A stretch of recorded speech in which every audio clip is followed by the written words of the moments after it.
everyone, welcome back to my channel Vidhi Education. Let's crack today's lesson step by step. आज हमारा chapter start हो रहा है chemical equations पे. अगर आपने मेरी पहली वीडियो नहीं देखी है जिसमें हमने पहला part of the chapter explain करा है तो जल्दी से जाकर पार्ट 1 भी देख लीजिए. Let's start today's session now. Chemical equation. Chemical equation क्या होता है? एक्टिविटी 1.1 हम सब ने देखी थी जो थी एक मैग्नीशियम रिबन वाली, जिसमें हम मैग्नीशियम रिबन को जब हम जलाते हैं तो वो एक मैग्नीशियम ऑक्साइड में कन्वर्ट हो जाता है. This description of an chemical reaction, ये एक डिस्क्रिप्शन है केमिकल रिएक्शन का, लेकिन ये बहुत लंबा है. अगर मुझे एक केमिकल रिएक्शन में, अगर एक एक्टिविटी में मुझे डिस्क्रिप्शन देना है तो ये क्वाइट लॉन्ग है. It can be written in a shorter form. हम इसको एक शॉर्ट फॉर्म में भी लिख सकते हैं. The simplest way to do it to write in the form of word equation. उसका सिंपलेस्ट वे क्या है कि हम सिंपल वे में उसको लिखें, वो है एक वर्ड इक्वेशन लिखना. वर्ड इक्वेशन कैसे लिखते हैं? For example I can write magnesium, उसके बाद मैं बना सकती हूँ एक प्लस का साइन, फिर मैं ऐड कर सकती हूँ ऑक्सीजन. ऑक्सीजन क्यों करा था? क्योंकि हमने एक्टिविटी पढ़ी है, हमें पता है in the presence of air, यानी कि in the presence of oxygen जब मैग्नीशियम एयर को बर्न करा गया. ऑब्वियसली हर बर्निंग प्रोसेस कब होता है? जब प्रेजेंस ऑफ ऑक्सीजन होता है. तो ये रिएक्टेंट साइड को जब हमने करा तो हमारे पास प्रोडक्ट आया मैग्नीशियम ऑक्साइड. बच्चों, मैग्नीशियम ऑक्साइड जब हमारे पास आया तो वो हो गया हमारा product. The substance that undergo chemical change is a reaction magnesium and oxide. तो जो सब्सटेंसेस हमारे रिएक्शन के अंडरगो गए थे, जिन्होंने रिएक्शन अटेंड करा था, वो थे हमारी मैग्नीशियम और हमारा सेकंड था ऑक्सीजन. तो ये हो गए हमारे reactant. In the substance, new substance जो बना वो क्या था? Magnesium oxide. तो मैग्नीशियम ऑक्साइड क्या है? हमारा न्यू सब्सटेंस था हमारा. Okay, then formed during the reaction. तो ये हमारा क्या हो जाएगा? प्रोडक्ट. तो हमारा एक होता है रिएक्टेंट, एक होता है product. The word equation show the reactant of the product through an arrow. जब हम वर्ड इक्वेशन लिखते हैं तो बहुत ही इंपॉर्टेंट होता है एरो. एरो बताता है कि हमारी रिएक्शन किस तरफ जा रही है. Okay, the direction of the reaction is tell by the arrow. Next, the place between them. The reactant written on the left hand side. हमें पता है जो रिएक्टेंट है वो ये होता है LHS लेफ्ट हैंड साइड, और जो प्रोडक्ट होता है वो होता है हमारा RHS यानी कि right hand side. With the plus sign. Plus sign क्यों होता है? जब मोर देन वन प्रोडक्ट्स होते हैं तो हम प्लस साइन लगाते हैं. प्लस साइन हम किसी भी साइड लगा सकते हैं. हम रिएक्टेंट की साइड भी लगा सकते हैं और हम प्रोडक्ट की साइड भी लगा सकते हैं. The arrow ahead Bittu points towards the product.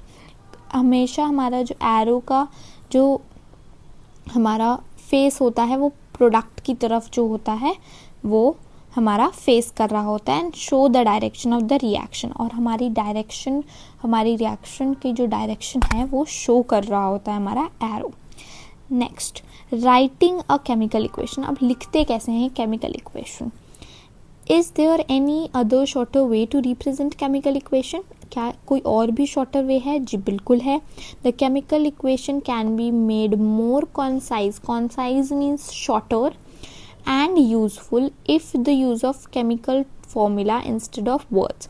अब बात करते हैं हम यहाँ पर आगे हमारे पास केमिकल फॉर्मूला. अब केमिकल फॉर्मूला क्या होता है? Chemical equation represent a chemical reaction. Chemical reaction जो है वो रिप्रेजेंट होती है केमिकल इक्वेशन के through. If you recall formulas of magnesium and oxygen and magnesium oxide the above word equation. फिर से हमें वही एग्जाम्पल दे रखा है 1.1 एक्टिविटी का, जिसमें हमें दे रखा है मैग्नीशियम है, ऑक्सीजन है और मैग्नीशियम ऑक्साइड है. लेकिन मैंने मैग्नीशियम के लिए क्या यूज़ करा है? Mg. ऑक्सीजन के लिए करा है O2 एंड मैग्नीशियम ऑक्साइड के करा है MgO. Now count and compare the numbers of atoms. अब काउंट करो, कंपेयर करो numbers of atoms on the each LHS और RHS from the arrow. Is there numbers of atoms of each element same on the both side? क्या same है element के number? ये देखते हैं.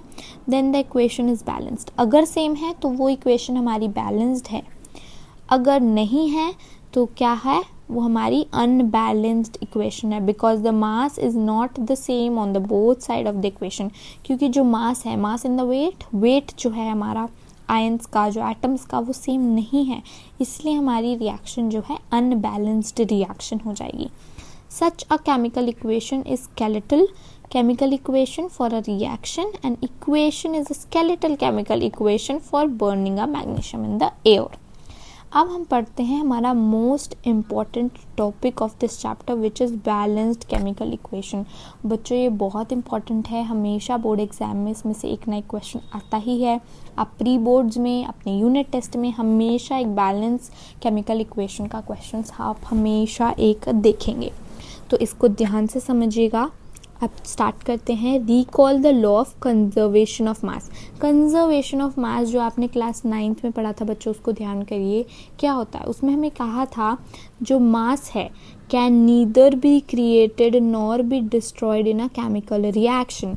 कि जो भी मास है, कोई भी केमिकल रिएक्शन हो, कभी भी जो मास है वो ना ही डिस्ट्रॉय होता है, ना ही वो बनाया जा सकता है. Nor be created nor be destroyed. This is the total mass of the element. जो total mass of the element है वो ही total mass of the product भी रहता है. तो मास हमेशा इक्वल रहता है, नो मैटर रिएक्शन एक्सोथर्मिक हो, एंडोथर्मिक हो, 1 एटम हो, 2 एटम हो, हमेशा अगर हमारा जो रिएक्टेंट है उसका मास प्रोडक्ट के मास के इक्वल रहेगा. In other word the number of atoms of each element remain same. तो हर एलिमेंट का जो मास है, एटम है, नंबर्स ऑफ एटम है, वो हमेशा सेम रहेंगे. Before and after the chemical reaction, hence we need to balance the skeletal. अब हमें क्या करना चाहिए, बैलेंस करना चाहिए इक्वेशन. तो अब हम देखते हैं, हमारे पास एक एग्जाम्पल दे रखा है जो 1.3 से है. क्या है ये एग्जाम्पल? जिंक दिया हुआ है, सल्फ्यूरिक एसिड के साथ वो हो रहा है, तो ये हमारा रिएक्टेंट है. एरो दिया हुआ है और हमें बताया है जिंक सल्फेट और हाइड्रोजन हमारे पास एज अ प्रोडक्ट मिल रहा है. सो फिर हमने इनको लिख दिया है केमिकल फॉर्मूला में, यानी कि Zn H2SO4, ZnSO4 और हमारे पास H2 हमारे पास हाइड्रोजन बचा है. अब क्या करेंगे, इनको देखने के लिए कि ये बैलेंस्ड है या नहीं है. सबसे आसान तरीका बच्चों होता है टेबल बना लेना. तो हमने यहाँ पर टेबल बना ली है. टेबल में हम देखेंगे हमें Zn दे रखा है. Zn के नंबर ऑफ रिएक्टेंट में है 1. तो क्या प्रोडक्ट में भी 1 है? जी बच्चों, प्रोडक्ट में भी 1 है. हमें दे रखा है फिर हाइड्रोजन H. यहाँ पर क्या दे रखा है, रिएक्टेंट में 2. तो क्या हमें प्रोडक्ट में भी 2 है? जी बच्चों 2 है. अगर SO है तो 1 दे रखा है. क्या हमें प्रोडक्ट में भी? जी हमें प्रोडक्ट में भी 1 दे रखा है. लास्ट हमारा है ऑक्सीजन. ऑक्सीजन हमें रिएक्टेंट में 4 दे रखा है और प्रोडक्ट में भी 4 दे रखा है. तो जब ये जो हमारे नंबर्स ऑफ एटम्स हैं, जब ये इक्वल होते हैं, किसके इक्वल होते हैं? रिएक्टेंट और प्रोडक्ट के नंबर ऑफ एटम अगर इक्वल हैं, इक्वल, तो ये है एक बैलेंस्ड इक्वेशन. बहुत इजी है. एक और हम बैलेंस करने का ट्राई करते हैं. एक और इक्वेशन हमें यहाँ पे दे रखी है. क्या इक्वेशन है? FeH2O, Fe3H4 और H2O. अब हाइड्रोजन तो हमें दिख रहा है कि यहाँ पर बैलेंस्ड है, लेकिन Fe और Fe3 तो हमें बैलेंस्ड नहीं दिख रहा है. ना ही हमें एक ऑक्सीजन और O4 हमें बैलेंस्ड दिख रहा है. तो अब हमें केमिकल इक्वेशन को बैलेंस करना भी सीख लेते हैं. ये हमें एग्जाम्पल्स दे रखे हैं. Let's do it. तो हमें यहाँ पे कुछ स्टेप्स दे रखे हैं और हमें इन स्टेप्स को ही फॉलो करना है एग्जाम्स में भी. फर्स्ट स्टेप क्या है हमारा? Balance the equation. सो सबसे पहले जो हमारी इक्वेशन है, फॉर्मूला इक्वेशन, उसको हम लिख लेंगे और उसको लिखने के बाद हम बॉक्सेस में डाल लेंगे. जैसे यहाँ पे बॉक्सेस बना रखे हैं, ऐसे हम बॉक्सेस में इसको डाल लेंगे, जिससे हमें क्लियर हो जाएगा कि हमारे रिएक्टेंट साइड कितने एलिमेंट्स हैं, कितने एटम्स हैं, और हमारे प्रोडक्ट साइड ही कितने एलिमेंट्स हैं. सेकेंड स्टेप, फर्स्ट स्टेप बहुत इजी था. अब आते हैं सेकेंड स्टेप में. सेकेंड स्टेप में हम टेबल बनाएंगे, जिससे हमें पता चले कि क्या रिएक्टेंट साइड और क्या प्रोडक्ट साइड हमारा डिफरेंस है, क्या डिफरेंस है या क्या डिफरेंस नहीं है. Okay, now we have Fe. Fe क्या है हमारे पास? 1 दे रखा है हमें रिएक्टेंट साइड में, बट 3 हो जा रहा है हमारा प्रोडक्ट साइड में. देन वी हैव H हमें दे रखा है 2 और यहाँ पर हमें H कितना दे रखा है? 2. सो H इज इक्वल, बट फिर हमें दे रखा है O हमें दे रखा है रिएक्टेंट में 1, बट प्रोडक्ट में दे रखा है 4. सो ये हमारे पास इक्वल नहीं है। कौन इक्वल नहीं है? Fe और O। Fe and oxygen, iron and oxygen are not equal. अब हम करते हैं स्टेप नंबर 3 में। क्या करेंगे? हम इनिशियल बैलेंस करते हैं बच्चों। यहाँ पर इनिशियल बैलेंस मतलब होता है स्टार्टिंग ऑफ बैलेंस करते हैं। जब भी हम स्टार्टिंग ऑफ बैलेंस करेंगे हम हमेशा उस कंपाउंड से स्टार्ट करेंगे बच्चों जिसका एटम ज़्यादा नंबर का होगा। जो नंबर ऑफ एटम्स में ज़्यादा होगा हमेशा हम उससे स्टार्ट करेंगे। It is often convenient to start balancing a compound that contains maximum numbers of atoms। वो ज़्यादा convenient रहता है अगर हम maximum number of atom वाले एलिमेंट से स्टार्ट करते हैं। तो हमारे पास यहाँ पे क्या है? 4 है मैक्सिमम एलिमेंट नंबर, जो कि हमारा है ऑक्सीजन का। तो अब हम ये बैलेंसिंग इक्वेशन इनिशियली स्टार्ट करने वाले हैं ऑक्सीजन से। इनिशियली ऑक्सीजन हमारे पास था 1, पर प्रोडक्ट में जाकर वो हो गया 4। तो हम क्या करेंगे? हम सिंपली रिएक्टेंट वाली साइड पे 1 × 4 कर देंगे, जिससे इनिशियली हमारे पास रिएक्टेंट की साइड भी 4 हो जाएगा और बच्चों प्रोडक्ट की साइड भी 4 हो जाएगा। तो जब हमने इक्वलाइज कर दिया तो हमारी रिएक्शन एक नई रिएक्शन बन के आई और हम इसको फिर से लिखेंगे और बॉक्सेस में ही डालेंगे। फॉर एग्जाम्पल हम लिखेंगे Fe, फिर हम लिखेंगे 4H2O। क्यों लिखा हमने 4H2O? क्योंकि हमने क्या करा था? 1 × 4 हमने रिएक्टेंट साइड करा था, जिससे हमारे पास क्या बन गया? Fe3O4 और H2। अब बच्चों हमारे पास O तो हमारा बैलेंस हो गया यहाँ पर और यहाँ पर, लेकिन हमारा जो H था वो अनबैलेंस्ड हो गया, क्योंकि यहाँ पर क्या हो गया? 2 और यहाँ पर क्या आ गया? 4 × 2 हो गया। तो अब हमें इसको फिर से क्या करना है? 8 बनाना है। अब हम चलते हैं हमारे स्टेप नंबर 4 पे। जब हम स्टेप नंबर 4 पर जा रहे हैं फिर से हम क्या करेंगे? वो एलिमेंट पिक करेंगे जिसके मॉलिक्यूल्स, जिसके एटम नंबर ज़्यादा होगा। इस बार एलिमेंट में एटम नंबर्स किसका ज़्यादा है? हाइड्रोजन का। तो हम हाइड्रोजन से स्टार्ट करते हैं। रिएक्टेंट की साइड हो गए हैं 8 और प्रोडक्ट की साइड सिर्फ 2 ही रह गए हैं। तो हम क्या करेंगे?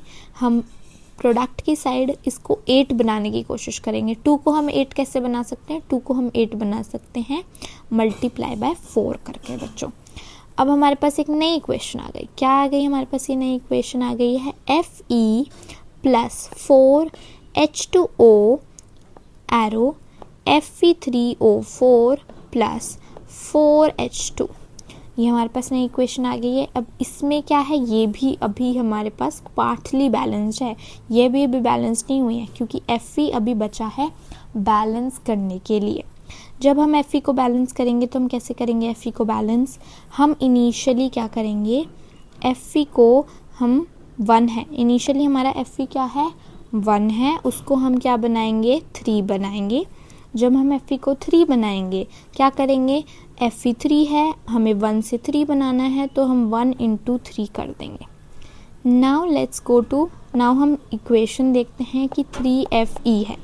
3Fe है मतलब 4H2O है, Fe3O4 है, H2 और हमारे पास है 4H2।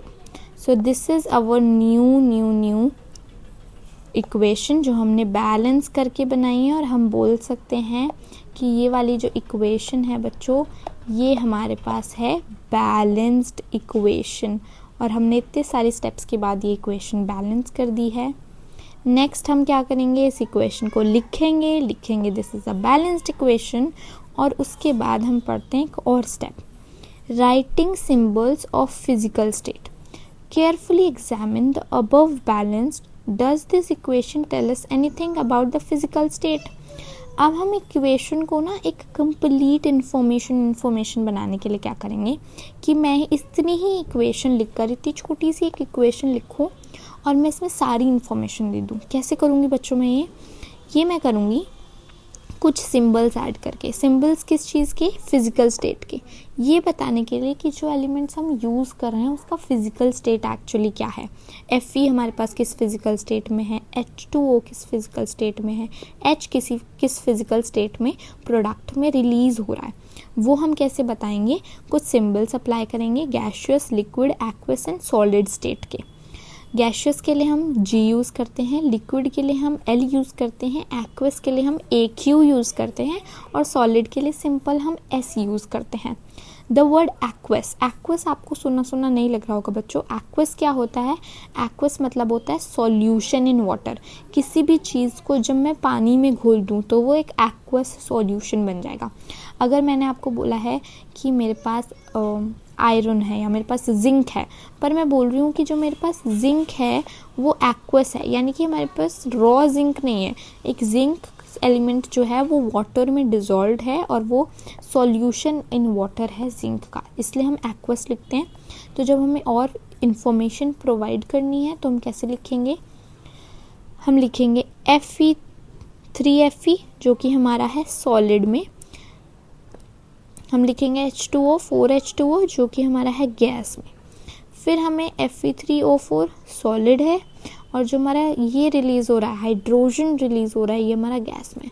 तो मैंने फिर से इसी इक्वेशन में और मैंने अपनी इंफॉर्मेशन जो है बच्चों दे दी through a simple symbol adding. Okay, now note that the symbol of gas is used with H2O to indicate the vapor, the steam। अगर H2O के साथ में लिख रही हूँ, अब आप कहोगे कि H2O जो है वो तो मैम हमारा होता है वाटर। बच्चों वाटर तो होता है, लेकिन जब मैं लिख रही हूँ कि H2O है मेरा गैस में, इसका मतलब है कि वो है वाटर वेपर, यानी कि क्या है वो? स्टीम है बच्चों। तो ये छोटी छोटी इन्फॉर्मेशंस हैं जो हम प्रोवाइड करते हैं अपने केमिकल रिएक्शंस के थ्रू।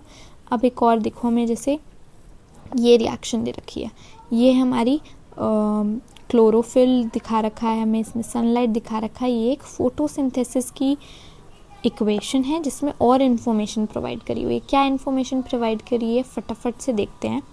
हमें दे रखा है CO हमें दे रखा है गैस में। फिर हमें दे रखा है H2, वो भी हमें दे रखा है गैस में। फिर हमें नंबर्स ऑफ एटम्स भी बच्चों बताए हुए हैं एरो के ऊपर। और फिर हमें बताया हुआ है हमारे पास प्रोडक्ट है H3OH जो कि है बच्चों हमारा लिक्विड में। देन हमें एक और इक्वेशन दे रखी है CO2 6CO2 जो हमें एक्वस है। एक्वस क्या था बच्चों? हमारा वाटर सॉल्यूशन था। क्या था बच्चों? हमारा वाटर सॉल्यूशन। और हमारा जो H2O था वो है हमारा बच्चों लिक्विड। क्या है हमारा? लिक्विड। और उसके बाद हमें दे रखा है सनलाइट एंड क्लोरोफिल। ये हमें बताया हुआ है कि एक्सटर्नली हमारे पास किन किन चीज़ों की प्रेजेंस है जब ये इक्वेशन है जो वो टेक प्लेस कर रही है, जब हो रही है। नेक्स्ट हमें बताया हुआ है ग्लूकोज, कि हमें जो है ग्लूकोज मिला है। हमें क्या मिला है? C6H12O6 जो कि फिर से हमारा एक एक्वस सॉल्यूशन है, यानी कि वाटर सॉल्यूशन में है। देन हमें मिला है O2 6O2 जो कि फिर से हमारा एक्वस सॉल्यूशन में है। और फिर हमें क्या मिला है बच्चों? फिर हमें मिला है H2O जो हमारा लिक्विड है, क्योंकि वो तो वाटर ही है। सो this is all what a information जो हम प्रोवाइड कर सकते हैं एक छोटी सी सिंगल लाइन में, और हमारे और केमिकल इक्वेशन को और मीनिंगफुल और इंफॉर्मेटिव बना सकते हैं।